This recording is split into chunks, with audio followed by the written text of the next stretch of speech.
if Ukraine assaults the city early, it knows it will be at the cost of massive casualties and equipment losses.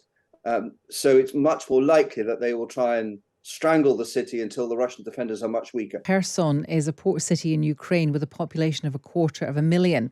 You might know the name Kherson, but try to understand, shall we, what that actually means. That's about the same number of people as in Southampton, and it's at the heart of an agricultural region or oblast that is nearly 3 times the size of Yorkshire.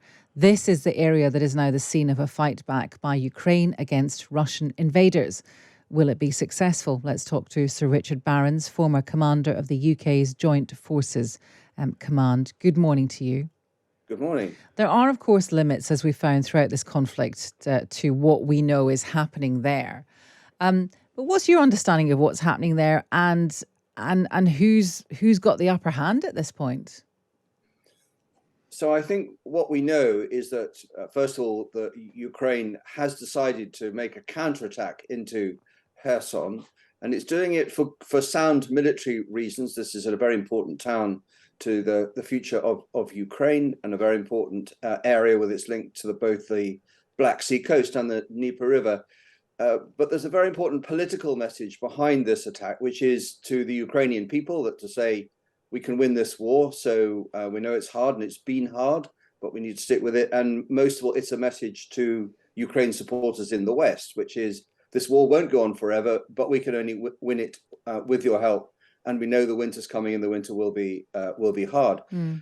As to what's actually happening, this is really early days. The Ukrainian military are advancing in the rural areas of a large area, exactly as you described it. It's very hard to gauge how successful they're being, and we won't yet know how the Russians will respond with their own counterattacks.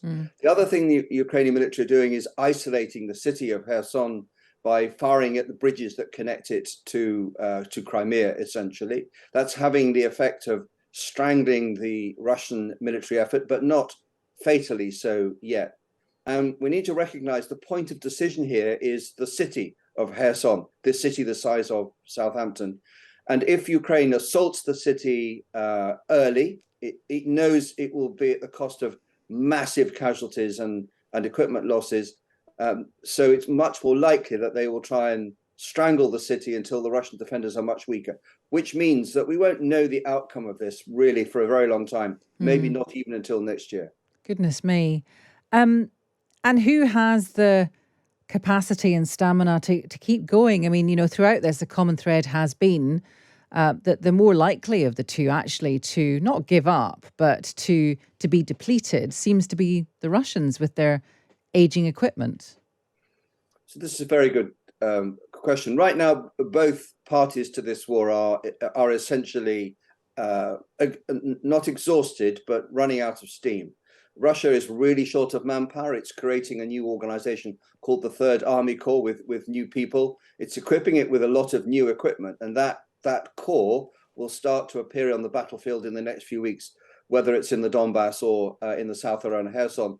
Whether that makes a difference or not remains to be seen, because the main Russian weapon system, its artillery, has used of the order of 4 million rounds of ammunition, which means that their logistics are stretched, and they know that they can't get that much more out of the artillery system. And Ukraine has people, but the vital question is, Ukraine can win this war if it's allowed to build a much bigger offensive military capability. Ukraine cannot build that capability without the support of countries like the UK with money, political will, and industrial mobilization. We need to make stuff that they can fight with. And that's the appeal that President Zelensky is making to us all. And that a fund of money, that route of money is not in any danger, because, you know, obviously the other thing we're talking about very much is the cost of living, and in terms of government budgets, how much they can, how much money they can move around, how much money they can spare, if any. Do you see that having any impact on our support for Ukraine?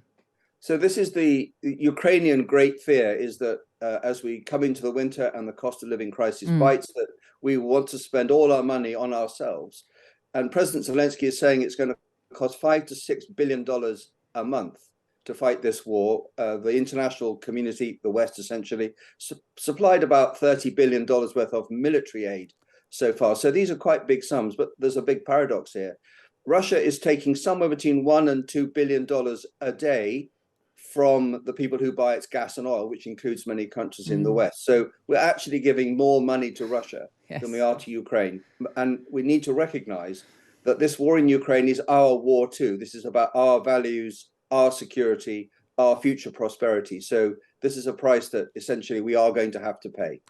Sir Richard Barrons, thank you for talking to us, former commander of the UK's Joint Forces Command.